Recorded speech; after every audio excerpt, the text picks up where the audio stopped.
മലയാളം അറിയാം.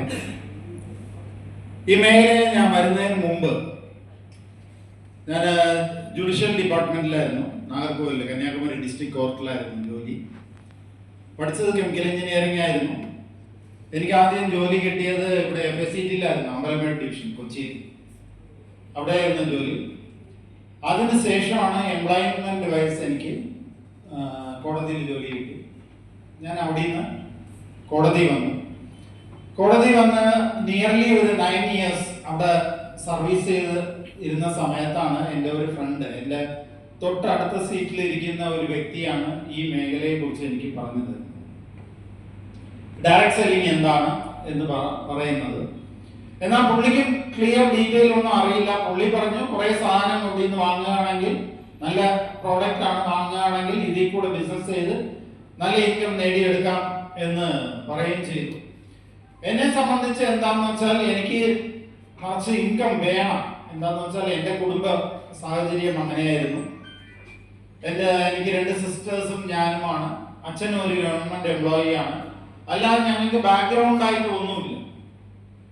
എല്ലാ ഉപ്പും പുളിയും അരിയും ഒക്കെ അച്ഛൻ്റെ ആ സാലറി കൊണ്ട് തന്നെ വാങ്ങണം.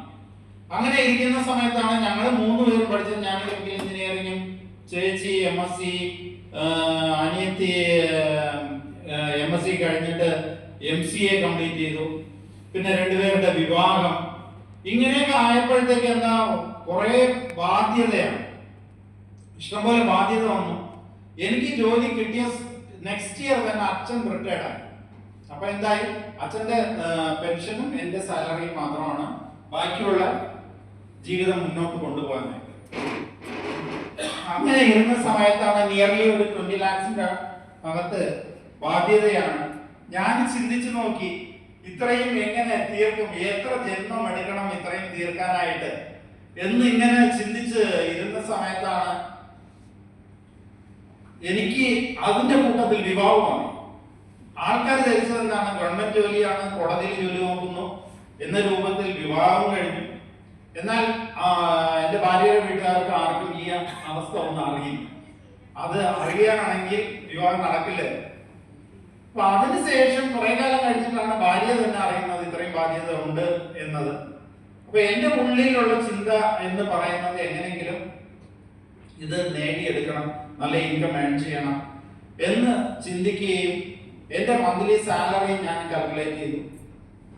എനിക്ക് എപ്പോഴും റിട്ടയർഡ് ആകും, എനിക്ക് എത്ര സാലറി ഇൻക്രീസ് ആകും, എന്തൊക്കെ പ്രൊമോഷൻ കിട്ടും, ഇങ്ങനെയൊക്കെ ഇട്ട് ഞാൻ ഒരു കാൽക്കുലേഷൻ ഇട്ടു. എനിക്ക് റിട്ടയർഡ് ആകുന്ന സമയം വരെ എനിക്ക് മന്ത്ലി കിട്ടുന്ന സാലറി എന്താണ്. ഇട്ട സമയത്ത് ഓരോ മാസവും വാങ്ങുന്ന സാലറി ആ മാസം തന്നെ തീരും.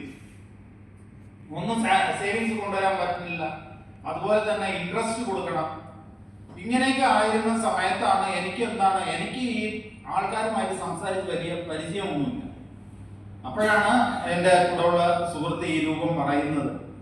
അന്ന് തന്നെ ഞാൻ മീറ്റിംഗ് അറ്റൻഡ് ചെയ്തിട്ട് എന്ത് കഷ്ടപ്പെട്ടെങ്കിലും ഇതിൽ എന്തെങ്കിലും ചെയ്യണം എന്നുള്ള രൂപത്തിൽ ഞാൻ ഈ മേഖലയിൽ ഇറങ്ങി. ഞാൻ ഇറങ്ങുന്ന സമയത്തുള്ള പ്രോഡക്റ്റ് എന്ന് പറയുന്നത് 95 എന്ന് പറയുന്ന ഒരു പ്രോഡക്റ്റ് മാത്രമാണ്. ഇന്ന് 150ന്റെ മുകളിൽ പ്രോഡക്റ്റ് ഉണ്ട്. അന്ന് വാങ്ങിയാൽ അത് മാത്രമാണ്. എന്റെ ചിന്താഗതി എന്താ, ദൈവമേ ഇത്രയും കഷ്ടപ്പെട്ടിരിക്കുന്നു, ഇനി ഈ ഹെൽത്ത് ഡ്രിങ്ക് വാങ്ങി ഉപയോഗിച്ച് ഹെൽത്ത് നന്നാക്കാനായിട്ടുള്ള രൂപത്തിലൊന്നുമില്ല, എന്ത് ചെയ്യും, എന്തായിരുന്നാലും ഓക്കെ എന്ന് പറഞ്ഞിട്ട് ഇറങ്ങി. എൻ്റെ ഫ്രണ്ട്സ്, എന്നോടൊപ്പം ജോലി നോക്കുന്ന ആൾക്കാർ എല്ലായിടത്തും പറഞ്ഞു, ആരും കടന്നു വന്നില്ല. കുറെ ആൾക്കാർ കടന്നു വന്നു. ഞാൻ എൻ്റെ പ്രവർത്തനം ചെയ്തുകൊണ്ടേയിരുന്നു. അങ്ങനെ 2 കൊല്ലം പാർട്ട് ടൈം ആയിട്ട് തന്നെ ചെയ്തു.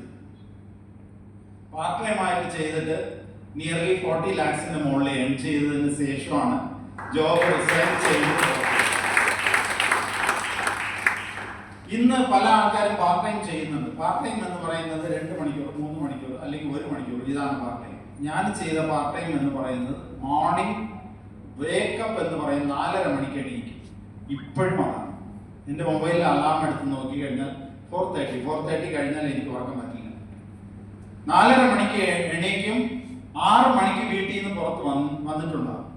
6:30, 7 ഏതെങ്കിലും കസ്റ്റമറുടെ മുന്നിൽ നിന്ന് പ്ലാൻ സംസാരിക്കുകയായിരിക്കും. അങ്ങനെ 6:30 to 9:30 മോർണിംഗ്.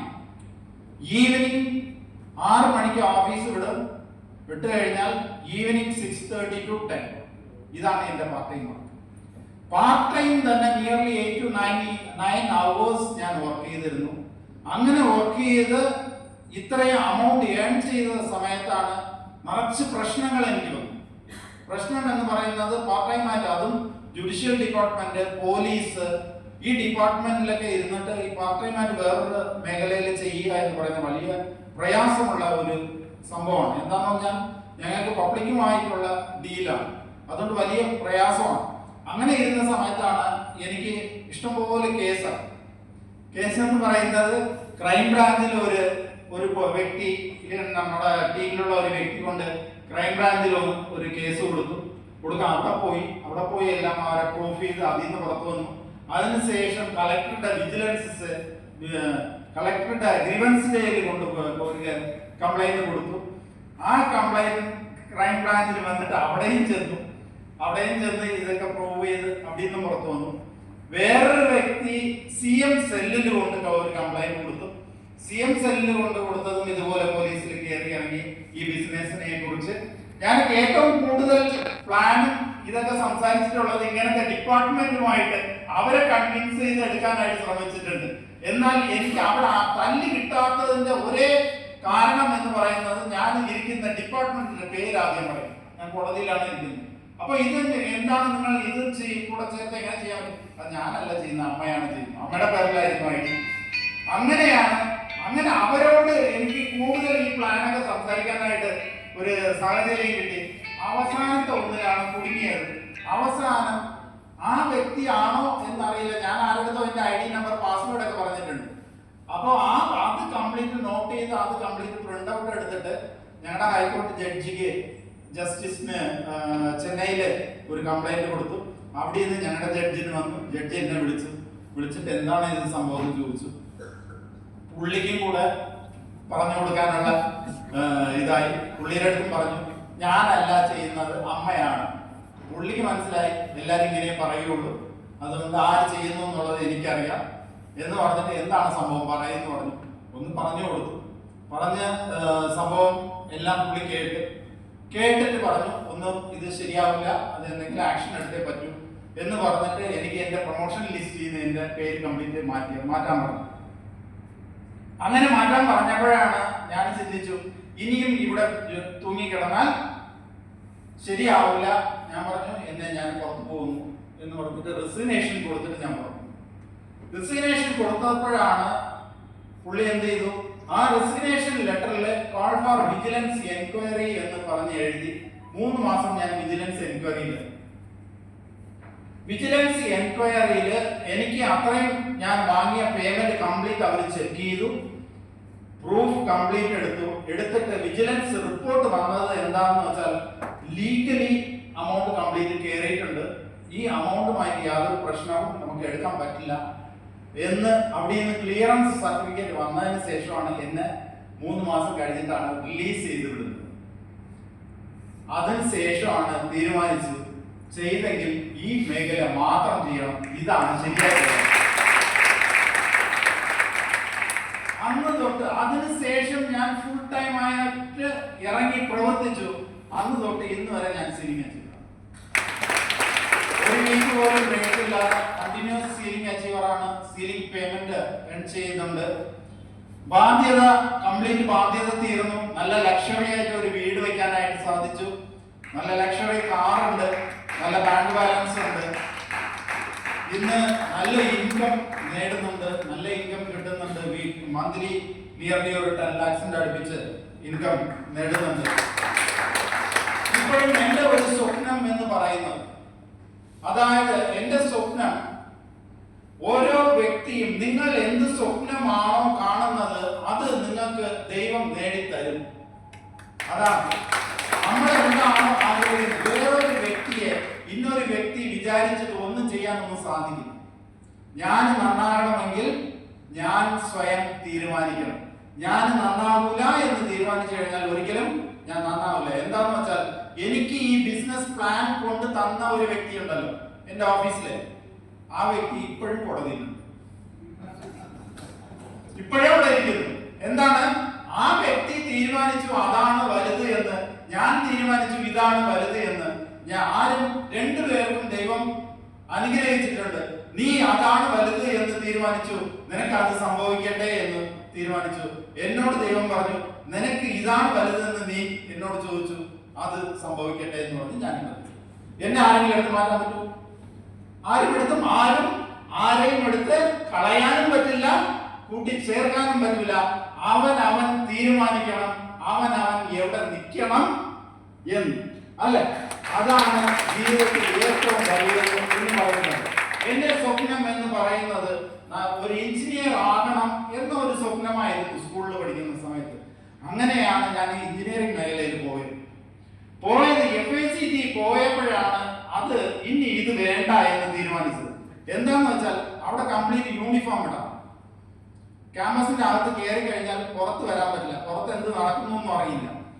അപ്പൊ ഞാൻ ചിന്തിച്ചത് എന്താണ്, ഒരു ഓഫീസിൽ ജോലി കിട്ടുകയാണെങ്കിൽ 10 മണിക്ക് ഓഫീസിൽ പോകാം, 5-6 മണിക്ക് പുറത്ത് വരാം, നല്ല നീറ്റായി വരികയും ചെയ്യാം, ടെൻഷൻ ഇല്ലല്ലോ. ഇങ്ങനത്തെ ഒരു ജോലി നമുക്ക് കിട്ടൂലേ എന്ന് ആഗ്രഹിച്ചപ്പോഴാണ് എംപ്ലോയ്മെന്റിൽ നിന്ന് കാർഡ് വരുന്നത്, കോടതിയിൽ ജോലി കിട്ടുകയും ചെയ്യും. അതുപോലെ തന്നെ കോടതി ജോലി കിട്ടിയപ്പോഴാണ് ആഗ്രഹിച്ചത്, ദൈവമേ ഈ ജോലി ചെയ്തു കഴിഞ്ഞാൽ എന്റെ ബാധ്യത ഒന്നും തീരില്ലല്ലോ, ഇനി വേറെ എന്തെങ്കിലും ഒന്ന് കിട്ടിക്കഴിഞ്ഞാൽ ഞാൻ പ്രവർത്തിക്കാൻ തയ്യാറാണ്, എനിക്ക് പ്രവർത്തിക്കാനായിട്ട് കഴിയും, വേറെ എന്തെങ്കിലും കിട്ടൂലേ എന്ന് ആഗ്രഹിച്ചിരുന്നപ്പോഴാണ് ഇത് കിട്ടിയത്. അപ്പം നോക്കിയേ, നമ്മൾ എന്താണോ വിചാരിക്കുന്നത് അത് നമുക്ക് ദൈവം തരും. നിങ്ങൾ വിചാരിക്കുന്നത് ഒരു പൂവാണെങ്കിൽ വലിയൊരു പൂന്തോട്ടം ദൈവം നിങ്ങൾക്ക്. നിങ്ങൾ വിചാരിക്കുന്നത് ഒരു ഗ്ലാസ്സിൽ വെള്ളമാണെങ്കിൽ അമൃതം തന്നെ ദൈവം തരും. അവനവന്റെ ആഗ്രഹമാണ്, നമ്മൾ എന്ത് ചിന്തിക്കുന്നോ അതാണ് നമ്മുടെ ജീവിതത്തിൽ വലിയൊരു നേട്ടത്തിൽ കൊണ്ട് എത്തിക്കുന്നത്. എന്റെ സ്വപ്നം ഇപ്പോഴും സ്വപ്നം എനിക്കുണ്ട്. എന്റെ ജീവിതത്തിൽ എന്തൊക്കെ നേടണം എന്ന് ആഗ്രഹിച്ചിരുന്നോ അതിന്റെ ഉപരി എത്രയോ ഉപരി എനിക്ക് കിട്ടിക്കഴിഞ്ഞു. ഇപ്പോഴും എനിക്ക് ദൈവത്തോട് പ്രാർത്ഥിക്കുന്നത് എന്താണെന്ന് വെച്ചാൽ, എനിക്ക് എന്താണോ കിട്ടിയത് അത് മിനിമം ഒരു 1000 പേർക്കെങ്കിലും കൊടുക്കാനുള്ള ഒരു കഴിവ് എനിക്ക് ദൈവം തരണം. അത് മാത്രമാണ് ഞാൻ ഇപ്പോഴും ആഗ്രഹിക്കുന്നത്. ഉറപ്പാണ്, ഇത്രയും കാലം ഞാൻ എന്ത് ആഗ്രഹിച്ചിരുന്നു അതിന്റെ ഉപരി എനിക്ക് ദൈവം തന്നിട്ടുണ്ടെങ്കിൽ, ഇന്ന് ഞാൻ 1000 പേരെ അവരുടെ ജീവിതം മാറ്റണമെന്ന് ആഗ്രഹിക്കുന്നുണ്ടെങ്കിൽ ഉറപ്പാണ് ദൈവം 1,00,000 ആൾക്കാരെ മാറ്റാനുള്ള ഒരു കരുത്തും പ്രവർത്തിക്കാനുള്ള ഒരു അനുഗ്രഹവും എനിക്ക് ദൈവം തരുമെന്ന് ഓർത്ത്, അതുപോലെ തന്നെ നിങ്ങൾ വിശ്വസിക്കുന്ന ദൈവം നിങ്ങൾക്ക് അതിലേക്കുള്ള നല്ല ബുദ്ധിയും നല്ല ശക്തിയും തരട്ടെ എന്ന് ദൈവത്തെ പ്രാർത്ഥിച്ച് എന്റെ വാക്കുകൾ ഞാൻ ഇവിടെ ചുരുക്കുന്നു.